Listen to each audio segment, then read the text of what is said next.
अच्छा जी, ये जो हम कस्टमर में स्टॉक डाले, जो हमने पुराने कस्टमर के बिल बनाए थे अपने इंस्टॉलमेंट के, वो हमने प्रीवियस कस्टमर इंस्टॉलमेंट में बनाए थे। अब जो भी हमारा बिल बनाता है, जैसे ये एक बिल बना था, इसका प्रिंट देख लेते हैं गाड़ी का।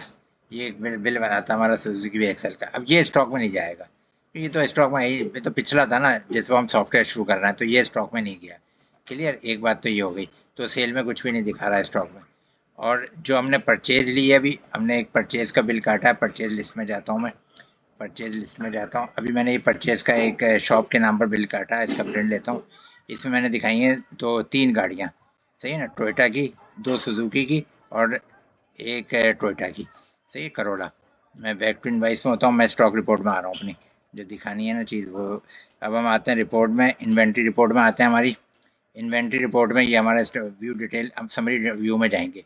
स्टॉक में आके हम समरी व्यू में जाएंगे, फिर एक्सपेंड ऑल करेंगे। एक्सपेंड ऑल किया। अब आप देखें यहाँ हमारे पास क्लोजिंग में कितनी आ रही हैं। अब वो जो कैटेगरी बनाई थी ना, वो इस तरह दिखा दिया, सुजुकी वी एक्सएल। अब सुजुकी के अंदर वी एक्सएल है, और ये दो हमारे पास पड़ी हुई है। और टोयोटा की अभी, और करोला की एक पड़ी हुई है हमारे पास, सही है। इसकी कीमतें भी आ गई। टोटल कितने कीमत का स्टॉक पड़ा हुआ है हमारे पास, ये हमारे पास टोटल स्टॉक की कीमत आ गई।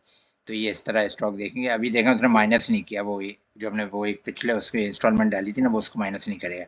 हाँ, जब आप बिल बनाना शुरू कर देंगे, फिर वो माइनस प्लस करेगा, जो भी करेगा।